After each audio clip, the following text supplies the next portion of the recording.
Salut bien-aimé, merci beaucoup pour avoir pris de votre temps pour me suivre aujourd'hui. La vidéo que je fais ici, c'est ce que j'ai toujours fait pour chaque samedi. Et aujourd'hui, c'est vendredi et comme demain, samedi, je ne serai pas disponible, alors j'ai pensé à enregistrer cette vidéo et puis je vais mettre ça sur Facebook, YouTube, pour vous tous qui me suivez en français. Et je dois m'introduire. Mon nom c'est Emmanuel. Je suis pasteur. Je sers des églises ici et cela fait quelques années maintenant. Et attendez un moment, je vais mettre mon nom ici. Ça doit apparaître à un moment donné là. Ça c'est pas mon nom, c'est ok. Mon nom c'est Emmanuel Naweji. Vous allez le voir juste dans quelques secondes là. Et c'est ça, Emmanuel Naweji. Vous me trouvez sur mon blog et mon blog c'est emmanuelnaweji.com et là j'écris, je publie les quelques articles, réflexions, et certaines des réflexions viennent de mes messages que je donne chaque dimanche. Mon blog est bilingue, c'est en français et en anglais. Et au-dessus, là, vous voyez sur le menu là-bas, ça dit, je crois que c'est de ce côté ici. Ça dit en haut là-bas, ça dit « Je veux prier avec vous ». Et effectivement, je veux prier avec vous. Si vous cliquez là-bas, ça va vous emmener dans un formulaire. Remplissez ce formulaire. Envoyez-moi un sujet de prière. Vous avez besoin de la directive, la pensée de Dieu. Envoyez cela à moi et on va prier. Ensemble, on va discerner la pensée de Dieu pour votre vie. Et ça sera aussi une autre façon de connecter. Toi et moi, nous allons connecter ensemble. Okay. Aujourd'hui, je parle de 5 façons qui peuvent te permettre d'établir et de maintenir la paix, une paix parfaite dans ta vie. Et je vais commencer avec le premier point. Le premier point, c'est que tu dois commencer par changer ton focus. C'est-à-dire, tu déplaces, le focus, c'est l'endroit dans lequel tu places ou sur lequel tu places beaucoup d'attention à une situation à laquelle tu donnes beaucoup d'attention et pour établir la paix en tant que chrétien et maintenir cette paix dans notre vie, il faut changer de focus. C'est-à-dire, ça veut dire 2 choses ici, on va parler de ça dans un moment là. Ça veut dire, premièrement, ça dit que tu dois déplacer tes yeux ou tes regards de ce qui te fait mal sur celui qui peut te guérir. C'est lui qui peut te donner la vie. Je vais prendre la référence d'une histoire dans le livre de Nombres, chapitre 21. Le peuple d'Israël, ils ont déjà quitté l'Égypte, ils sont dans le désert, en train d'aller vers la terre promise. Et maintenant, ils sont fatigués de ce qu'ils avaient, ils ont commencé à se plaindre.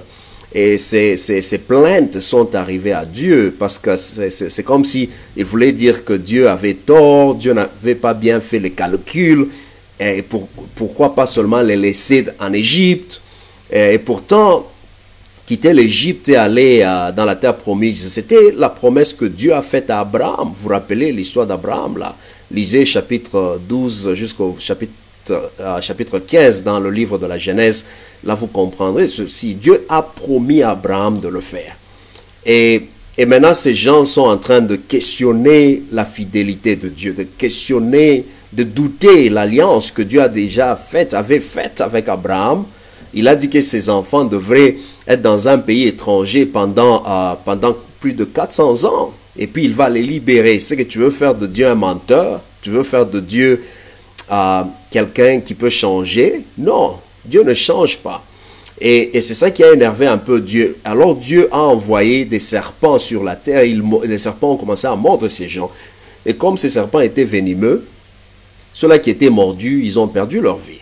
Alors les vivants qui étaient restés, ils sont venus vers Moïse, disent, faisons quelque chose, parle à Dieu, que Dieu fasse quelque chose. Et vous savez, Dieu dans sa fidélité, il n'abandonne pas son peuple. Il a dit, ok, il parlera à Moïse, il va lui dire de faire un serpent d'airain et de le mettre sur un poteau ou un bâton. Alors, Moïse a élevé le serpent d'airain. Et tous ceux-là qui regardaient le serpent d'airain, même quand on les mordait par les serpents venimeux, ils ne mouraient pas. Et c'est ce qui s'est passé. C'est ça le changement de focus. C'est qu'au lieu de te concentrer sur les mordures des serpents ou sur ce qui t'est fait mal, Dieu aimerait que tu te concentres sur Dieu qui va guérir tout ce mal. Dieu qui va te délivrer de la mort. La paix, c'est quand on choisit de placer nos regards sur Jésus.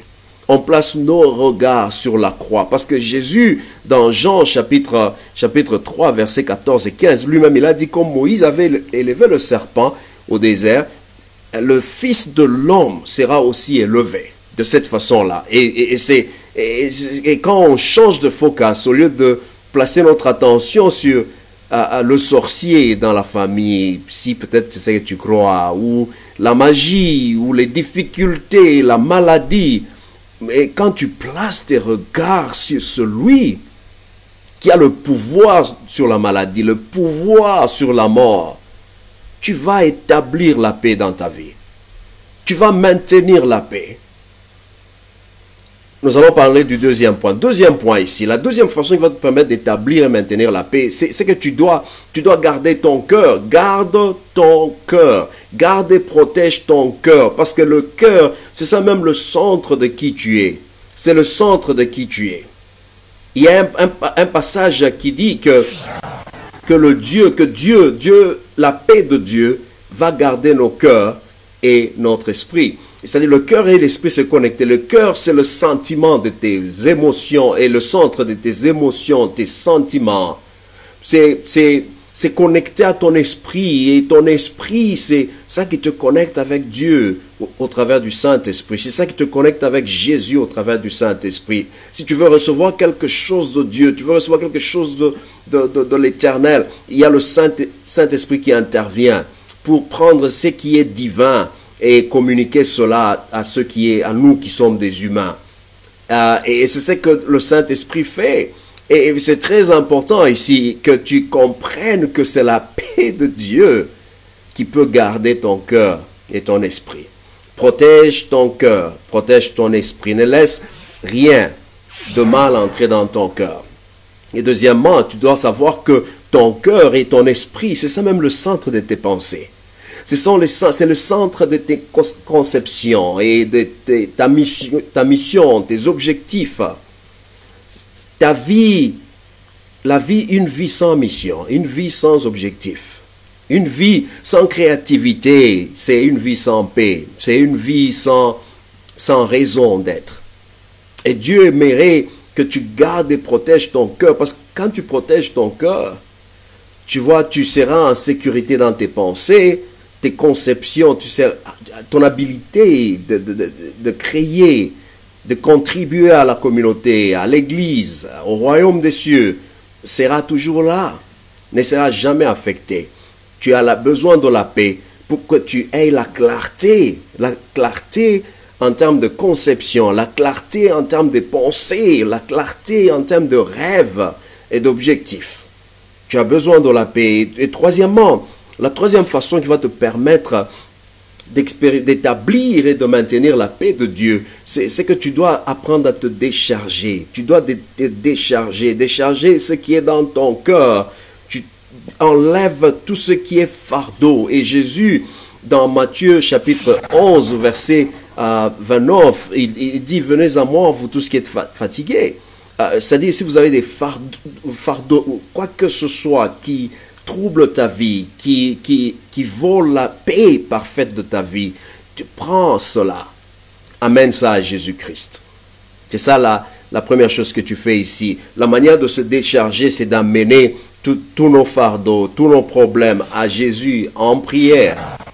Partout où tu es, pendant la journée, tu sens que tu es mal, tu sens que tu es en train de perdre la paix. Amène tout ce que tu réalises qui est à la cause de cela, tu amènes ça à Jésus, amène ça au pied de Jésus. Et Jacques dit ceci, il dit que quand nous confessons les péchés envers nous-mêmes, les uns aux autres, nous pouvons expérimenter la guérison. Et la guérison, c'est une caractéristique de la paix. Quand on a la paix, on est capable d'expérimenter la guérison, on est capable d'expérimenter la joie, on est capable d'expérimenter beaucoup de choses dans notre vie. La troisième façon qui va te permettre d'établir et maintenir la paix dans ta vie, c'est que tu dois choisir de nourrir ton cœur. Et tu nourris ton cœur en te posant, en répondant à ces deux questions ici. La première question, c'est celle-ci. La première question, c'est: que laisses-tu entrer dans ton cœur? Qu'est-ce que tu laisses entrer dans ton cœur? Vous savez, on laisse entrer les histoires dans nos cœurs à partir des pensées, n'est-ce pas? À partir de ce qu'on voit. Tout ce qui est à l'extérieur, on doit être en mesure de filtrer ça, de décider qu'est-ce qui va entrer. Même les prophéties, ne crois pas dans n'importe quelle prophétie. Si c'est une vraie prophétie, ça va s'accomplir. Si c'est faux, ça ne s'accomplira jamais. C'est-à-dire, tu peux écouter à beaucoup d'histoires, tu peux écouter à beaucoup de gens, mais ne laisse pas ce qu'ils disent entrer dans ton cœur ou dans tes pensées. Il y a d'autres histoires que tu écoutes les autres dire qui ne pourront jamais t'aider. Ces histoires-là seront toujours là pour te faire du mal, pour voler la paix parfaite dont tu as besoin pour être créatif, pour réussir dans ta vie. Parce que tu as besoin de la paix pour réussir. Sans la paix, on ne peut pas réussir. Alors choisis, qu'est-ce que tu peux laisser entrer dans ton cœur? Il y a beaucoup de gens aujourd'hui qui prêchent l'évangile. Et ce n'est pas parce que quand quelqu'un prend la Bible, il dit qu'il est pasteur, il est apôtre, il est évangéliste, il est prophète, il est enseignant ou qui que ce soit, que tu dois nécessairement les écouter. Il y a d'autres qui sont en train de dire ce qui n'est pas vrai. Il y a d'autres qui sont en train de détruire seulement ta paix en utilisant la Bible. Tu sais, quelqu'un peut utiliser la Bible pour faire beaucoup de mal. Et il y a les gens qui le font. Alors c'est à toi maintenant de décider qu'est-ce que tu vas faire, qu'est-ce que tu vas laisser entrer dans ton cœur. Une autre question que j'aimerais que tu répondes aussi dans ta vie et que tu considères, et la réponse à cette question va t'aider à établir et maintenir la paix dans ta vie. Où vas-tu te nourrir? Où vas-tu nourrir ton cœur? C'est presque ce que je viens de dire ici. C'est-à-dire les environnements dans lesquels tu te places toi-même peuvent soit contribuer à la paix parfaite dans ta vie, ou soit éliminer la paix parfaite dans ta vie. C'est à toi de choisir. Tu vas dans un endroit aujourd'hui et tu sens que ta paix est menacée, demain n'y rentre plus. Mais il y a d'autres endroits, par exemple le travail, tu peux travailler avec quelqu'un qui ne connaît pas bien Jésus, qui n'a pas de bonnes valeurs chrétiennes, et tu sens que ta paix est menacée là-bas, et il faut adresser, il faut parler au chef, il faut parler à qui il faut parler. Peut-être changer de division, des histoires pareilles, ou peut-être commencer à prier pour cette personne là-bas. C'est à toi de décider quel genre d'environnement tu dois te placer, et pour que cet environnement-là arrive à t'aider et à maintenir la paix parfaite dans ta vie. C'est très important. Et alors, le dernier point ici, ou la dernière façon qui va t'aider à établir et maintenir la paix dans ta vie, c'est tu dois choisir de planifier ta vie. Planifier la vie est très importante, bien-aimé. C'est très important parce que la vie que tu as, tu ne la vis qu'une seule fois. Et il n'y a qu'une seule personne qui vit ta vie. C'est toi-même. Ce n'est pas le messager qui te donne les messages, ce n'est pas la personne qui prie pour toi, ce n'est pas la personne qui t'appelle au téléphone et dire « j'ai vu ceci et tout ça ». Non, ne laisse pas ces gens-là dire comment tu dois planifier ta vie. Toi, tu dois choisir de planifier ta vie. Et tu le fais avec Dieu. C'est toi qui dois design ta vie. Tu le fais avec Dieu. Tu as un message, peut-être que Dieu t'a déjà parlé au travers d'une personne ou directement à toi-même, au travers des songes, des rêves, ou au travers de tes passions. Tu sens, parce que Dieu parle d'une manière ou d'une autre. Ce n'est pas seulement la prophétie qui est le seul moyen que Dieu nous parle. Dieu nous parle au travers de la nature, au travers de tes pensées, au travers des événements qui se passent dans notre vie. Mais seulement on doit se discipliner à avoir une oreille attentive, une oreille qui écoute, qui reconnaît la voix de Dieu. Dieu te parle au travers du service. Chaque dimanche ou au courant de la semaine, la prière d'intercession. Dieu te parle d'une manière ou d'une autre. Alors prends ceci au sérieux. Et ce que j'aimerais que tu comprennes et que ce que tu as maintenant, c'est ça même ta vie. Et tu ne peux pas planifier demain. Quand tu te réveilles, tu es déjà en train de vivre la journée, tu planifies. Non, planifie quelque chose avant que ça ne commence. Planifie la journée de demain aujourd'hui. Planifie les 10 ans qui vont venir 10 ans avant cela. C'est-à-dire pour que tu fasses quelque chose, même si Dieu t'a déjà promis qu'un jour tu iras, je ne sais pas si c'est dans un pays, ou un jour tu auras ton propre business. Tu ne vas pas seulement t'attendre là, tu es en prière, en train de jeûner. Non, tu dois planifier. Planifier, ça signifie se préparer. Tu dois te préparer. Tu vas te demander, ok, quel genre de qualité dont j'ai besoin. Par exemple, Dieu a dit que tu seras un homme, une femme d'influence. D'abord, tu dois te demander, qu'est-ce que cela signifie? Cela peut signifier peut-être un homme d'influence en termes de business, ou en termes politiques, ou en termes religieux. Être influent ne signifie pas seulement que tu deviennes un apôtre, ou un prophète, ou un pasteur, ou un enseignant, ou un évangéliste. Non, ça signifie que tu écoutes Dieu. Mais tu dois te rappeler que les détails de comment aller du jour où Dieu t'a parlé, au jour où cette prophétie, ou cette vision va s'accomplir, les détails là-bas, c'est à toi de planifier, ok? C'est à toi de te préparer. Prépare-toi pour ce que Dieu veut faire avec toi. Quand Dieu a dit à Moïse que vous allez quitter et vous irez dans la terre promise, Dieu ne leur a pas donné les détails. Ils ont eu les détails avec le temps. Dieu a placé Adam et Ève dans le jardin d'Éden et puis les a chassés. Mais quand Dieu les a bénis, il n'a pas envoyé les anges pour cultiver pour Adam et Ève. Adam et Ève, ils ont travaillé. Ils ont planifié. Et j'aimerais que tu fasses aussi la même chose. La paix vient quand on choisit de planifier sa propre vie. Parce que quand on planifie, on se prépare. On se dit, ok, maintenant je dois aller écouter quelqu'un. Je dois chercher quelqu'un pour qu'il m'aide à apprendre comment prêcher, comment parler, comment faire le business. Et pour faire le business, s'il faut aller à l'école, va à l'école. Va à l'école. Fais une petite formation, lis des histoires. Ce que je fais ici sur vidéo, je n'étais pas né avec ces talents ici. J'apprends, presque tous les jours j'apprends. Chaque semaine, je me suis toujours discipliné d'apprendre quelque chose de nouveau. À part la Bible, j'ai lu la Bible pendant beaucoup d'années. Ça fait plus de 20 ans que j'ai lu ma Bible. J'avais donné ma vie à Jésus quand j'avais 17 ans. J'ai reçu le Saint-Esprit quand j'avais 13 ans. Et à 17 ans, là, je me suis dévoué à Dieu complètement.